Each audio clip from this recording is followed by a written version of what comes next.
தமிழ் பேசும் அனைத்து உறவுகளுக்கும் வணக்கம். நான் உங்கள் பிரசாத். வெளிநாடுகள்ல இருந்து இலங்கைக்கு வர்ற வெளிநாட்டவர்கிட்ட வந்து கட்டுநாயக்கா விமான நிலையத்தில் வச்சு பல மோசடி சம்பவங்கள் வந்து நூதனமான முறையில் நடக்குது.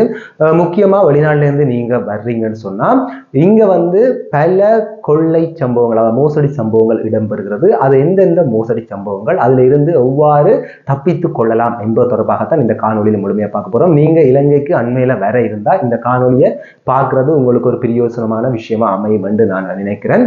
விடயத்துக்கு போகிறதுக்கு முன்னாடி என்னுடைய சேனலுக்கு இப்போ தான் நீங்கள் முதல்ல வரீங்கன்னு சொன்னால் மறக்காம என்னுடைய சேனலை சப்ஸ்கிரைப் பண்ணி வச்சுக்கொள்ளுங்க. அப்பதான் நான் போடுற ஒவ்வொரு காணொலியும் உங்களை வந்து சேரும்.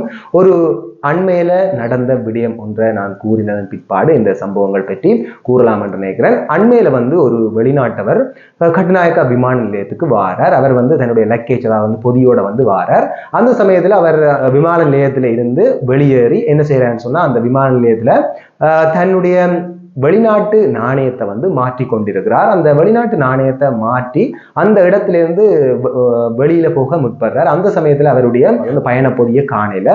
அதன் காரணமாக அவர் வந்து திடுக்கிட்டு அந்த பயண பொதியை காணலன்னு சொல்லி கட்டுநாயக்க போலீசார்கிட்ட வந்து முறைப்பாடு ஒன்று மேற்கொள்றார்.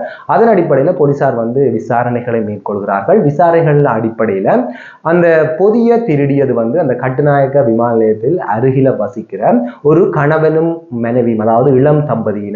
அதாவது கணவனுடைய வயது 35, மனைவியினுடைய வயது 34 என்பது தொடர்பாக தெரிய வந்திருக்கு.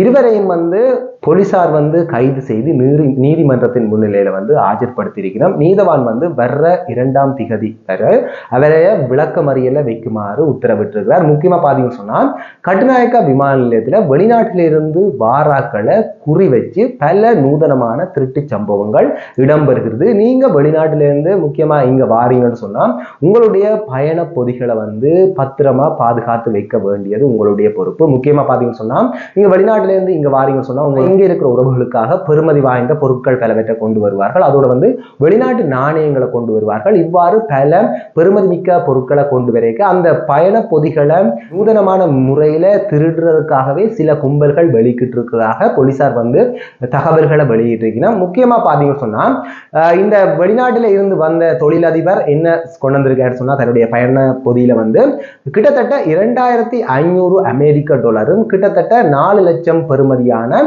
இலங்கை காசையும் கொண்டு வந்திருக்காரு. அதாவது கிட்டத்தட்ட அதுல 2500 அமெரிக்க டாலர் என்று பார்க்க 7.5 லட்சம் ரூபாயும் அதோட 4 லட்சம் ரூபாய் பெறுமதியான இலங்கை காசையும் அவர் கொண்டு வந்திருக்கிறார். இந்த பயண பொதியை தான் அவர்கள் வந்து திருடி சென்றிருக்கிறார்கள்.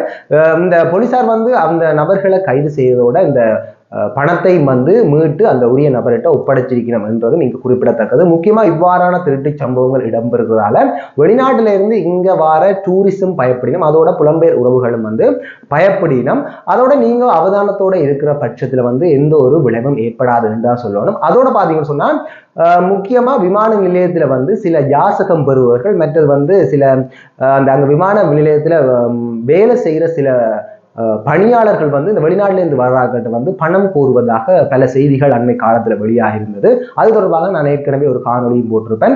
என்னன்னு சொல்லி பாத்தீங்கன்னு சொன்னா, வெளிநாட்டுல இருந்து வந்தீங்கன்னு சொன்னா, ஒரு நாள்ல இருந்து ஒரு ஆள் வேறன்னு சொன்னா அவர்கள்ட்ட வந்து நாங்க வந்து கஷ்டத்துல இருக்கிறோம், எங்களுக்கு பணம் தேவை, அல்லது வந்து விமான நிலையத்தில் எங்களுக்கு கொடுப்பனவுகள் வழங்கப்படுறதுல நீங்க ஏதாவது உதவி செய்யுங்கன்னு சொல்லி ஒரு நூதனமான முறையில வந்து அவர்கள்ட்ட ஒரு இரக்க குணத்தை இரக்கம் ஏற்படக்கூடிய மாதிரி கதைச்சு அவர்கள்ட்ட பணத்தை புடுங்குறது. அதோட பாத்தீங்கன்னு சொன்னா, சில பேர் வந்து இதற்கு அவர் முதியவர்களை வந்து தள்ளி வண்டியில கொண்டு வருகிறோம். அந்த சமயத்துல அவர்கள்ட்ட பணம் அறவிடப்படுவதாக முதியவர்கள்ட்ட வந்து கட்டாயப்படுத்தி இந்த விமான நிலையத்துல பணியாளர்கள் வந்து பணத்தை பெற்றுக்கொள்வதாகவும் சில செய்திகள் வெளியாக இருக்குது.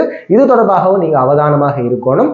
நீங்க ஒரு ஆளுக்கு பணத்தை கொடுக்குறீங்கன்னு சொன்னா தீவிரமாக விசாரிச்சு கொடுக்கணும் என்றதுதான் எல்லாருடைய வேண்டுகோளும். அதோட பாத்தீங்கன்னு சொன்னா, நீங்க இலங்கைக்கு வாரீங்கன்னு சொன்னா இலங்கையில இருந்து ஒரு ஆட்டோவிலேயோ அல்லது ஏதாவது ஒரு கார்லயோ நீங்க பயணம் செய்யணும்னு சொன்னா உங்களோட உறவினர்கள் வந்து உங்களை பிக்கப் பண்ணிட்டு போனா அது வேற கதை. இல்லைன்னு சொன்னா நீங்க ஒரு பொது வண்டியோ அல்லது ஒரு ஆட்டோ பொது வாகனம் ஒன்றை பயன்படுத்திக்க அதுல வந்து உங்களை வந்து கொண்டே வேற எங்கேயும் விட்டுட்டு ஒரு ஏமாற்றி உங்கள்ட்ட பணத்தை வாங்கக்கூடிய சம்பவங்களும் இடம்பெற்றிருக்கு. ஏன்னு சொன்னா, இந்த இலங்கையில வந்து கட்டணங்கள் எவ்வாறு போகுது தற்காலத்துல இருந்து உங்களுக்கு சில வேளை தெரியாம இருந்திருக்கலாம். ஏனென்றா நீங்க முன்னைய காலத்துல இங்க இருந்து நீங்க போய்க்க, அதாவது புலம்பெயர் நாடுகளுக்கு போய்க்க இருந்த ஒரு இலங்கை வேற. அதோட இப்ப வந்து பாத்தீங்கன்னு சொன்னா வேற ஒரு நடைமுறை தான் இருக்குன்னு சொல்லணும். அதோட பணம் வந்து இப்ப வந்து நிறைய என்று சொல்லி உங்களுக்கு பணத்தை வந்து அறவிடுவதற்கான வாய்ப்புகளும் அதிகமாக காணப்படுகிறது என்பதை நான் சொல்லிக்கொள்றேன். நீங்க முக்கியமா இங்க வாரீங்கன்னு சொன்னா இந்த பொதுவாக ஆப்புகள் இருக்கு, இந்த யூபர் பிக்மி போன்ற ஆப்புகளை யூஸ் பண்ணி நீங்க அதுல புக் பண்ணி அதுல பணம் வந்து அதுல ஏற்கனவே காட்டும். அதுல வந்து நீங்க பயணிச்சீங்கன்னு சொன்னா உங்களோட ஏமாத்துறது வந்து குறைவு. அதோட வந்து உங்களோட லக்கேஜை வந்து நீங்க அவர்கள் வந்து உங்களோட லக்கேஜை வந்து கொள்ளையடிக்க முடியாது சொன்னா அதுல வந்து அந்த நம்பர் எல்லாம் விழும், அந்த வாகனத்தினுடைய இலக்கங்கள். அது மூலமாக வந்து நீங்க அந்த கம்பெனியை தொடர்பு கொண்டு நீங்க அது தொடர்பான முறைப்பாடுகள் செய்யலாம், அல்லது ஆன்லைன்லயே வந்து அது தொடர்பான முறைப்பாடுகள் உடனடியாக நீங்க வந்து உடனடியாக அந்த முறைப்பாடுகளை தெரிவித்துக் கொள்ளலாம். அதோட பாத்தீங்கன்னு சொன்னா ஒரு பாதுகாப்பானது என்று தான் சொல்லணும். ஏன்னு சொன்னா ஒரு தெரியாத ஒரு நபரை வந்து எங்கிட்ட கொள்ளையடிச்சு கொண்டு போனாருன்னு சொன்னா அதை கண்டுபிடிக்கிறதுக்கு நிறைய பிரயாசப்படணும். ஆனா இவ்வாறான பொது ஒரு இப்படியான ஆப்புகளை பயன்படுத்தி நீங்க பயணிக்க வந்து அதாவது குறிப்பிட்ட சில பாவனையில் உள்ள ஆப்புகளை பயன்படுத்தணும் என்று நான் சொல்றேன். அதோட பாத்தீங்கன்னு சொன்னா இலங்கையில இப்ப சுற்றுலா பயணிகள் எண்ணிக்கை அதிகரிச்சிருக்கு. அதனை பயன்படுத்தி சில யாசகம் பெறுபவர்கள் மற்றது வந்து இப்ப ஒரு வாடகைக்கு குழந்தையை எடுத்துக்கொண்டு ஒரு கணவன் மனைவி மாதிரி வேஷம் போட்டுக்கொண்டு அவர்களும் வந்து பிள்ளையை வச்சுக்கொண்டு நடு வெயில் எடுக்க தெரிஞ்சு எங்களுக்கு வந்து கஷ்டம் எங்களுக்கு பணத்தாங்க என்ற நடவடிக்கைகளும் இப்ப இலங்கையில அதிகரிச்சிருக்கிறதாக செய்திகள் வெளியா இருக்கு. முக்கியமா பாத்தீங்கன்னு சொன்னா நேற்றுக்கு முன்தினம் நுவரெலியால வந்து இவ்வாறான சம்பவம் இடம்பெற்றிருக்கு என்பதும் இங்க குறிப்பிடத்தக்கது. இது நுவரெலியாவில் மட்டுமில்லை, இலங்கை என்ற எல்லா பாகங்களிலுமே இடம்பெற்றிருக்கு. ஒரு சமயத்துல வந்து நான் பண்ணை பகுதியால போய்கொண்டு யாழ்ப்பாணம் பண்ணை பகுதியில போய்கொண்டிருக்க ஒரு இளம் தம்பதி, அதாவது ஒரு 25-26 வயசு வெறுமனை உள்ளதான் வரும். அது கணவன் மனைவியாக ஒரு குழந்தையை தோல்ல போட்டுக்கொண்டு நடந்து போயிட்டு நான் அதுல வந்து பைக்கில் வந்து அதில் போய்கொண்டிருக்கேன். என்கிட்ட வந்து ஒரு பணத்தை கேட்டார்கள், எங்களுக்கு கஷ்டம் நாங்கள் வெளியிடத்திலிருந்து வந்திருக்கோம்னு சொல்லி. நானும் வந்து அவர்களுடைய நிலையம் அந்த குழந்தையும் பார்த்தோன்னே உடனே வந்து என்னுடைய புகட்டிலிருந்து ஒரு கொஞ்சம் காசை எடுத்து கொடுத்தேன். ஆனால் வந்து என்ன நடந்துச்சுன்னு சொன்னா சில நாட்களுக்கு பிற்பாடு நான் அந்த இடத்துல போய்க்கு அதே ஆட்கள் அதே குழந்தையோட அதே இடத்துல வந்து என்னோட திருப்பம் வந்து பணத்தை தரும்படி கேட்டார்கள். எனக்கு உண்மையிலேயே ஒரு அதிர்ச்சியான விஷயமா போயிட்டு நான் எதுவுமே கதைக்கணும், அந்த இடத்த விட்டு வெளிக்கிட்டு வந்துட்டேன்.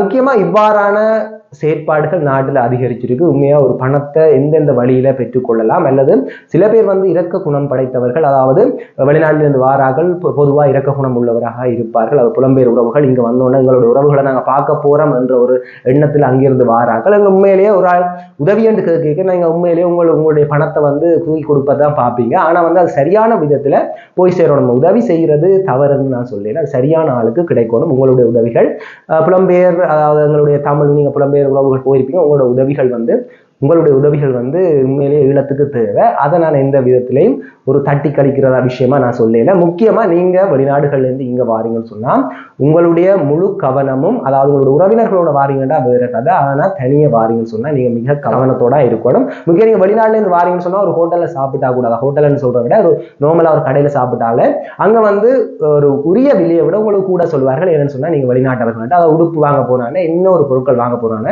நீங்க வெளிநாட்டவர் என்று சொன்னா இலங்கையில வந்து அதுல பெருமதி வந்து கூட்டிதான் பொதுவா சொல்லுறார்கள். அதோட பாத்தீங்கன்னு சொன்னா வெளிநாட்டுல இருந்து வந்த வெளிநாட்டவர்கிட்ட இருந்து அண்மை காலத்துல வந்து அந்த விலைகளை அதிகமா சொல்லி அதை காணொலிகளாகவும் இப்ப நிறைய காணொலிகள் வெளிவந்திருக்கு, அது பெரிய வந்து கொண்டிருக்குன்னு சொல்லணும். அதாவது ஏமாற்றப்பட்டு இவ்வளவு டாலர் என்று சொல்லி சில பொருட்களை வந்து அதீத விலைக்கு வந்து சில வியாபாரிகள் விற்று வந்து அதை காணொலியா அந்த யூடியூபர் சில பேர்கிட்ட மாட்டுப்பட்டு அது வந்து பல இஷ்யூவை ஏற்படுத்தி இருக்குன்னு தான் சொல்லணும். அது தொடர்பாக நிறைய காணொலிகள் இணையத்துல உலாய் வருகிறது, அதை நீங்க பார்த்து தெரிஞ்சு கொள்ளலாம். இது தொடர்பாக நீங்க என்ன நினைக்கிறீங்க என்பதை உங்களுடைய கருத்துக்களை மறக்காம கமெண்ட் பாக்ஸ்ல கமெண்ட் பண்ணி கொள்ளுங்க, அதையும் நான் பார்த்து தெரிஞ்சு கொள்றேன். மீண்டும் ஒரு நல்ல காணொலி வாயிலாக நான் உங்களை சந்திக்கிறேன். அதுக்கு முன்னாடி என்னுடைய சேனலை சப்ஸ்கிரைப் பண்ண பார்த்து கொள்ளுங்க, மறக்காம என்னுடைய சேனலை சப்ஸ்கிரைப் பண்ணி வச்சுக்கொள்ளுங்க. நன்றி, வணக்கம்.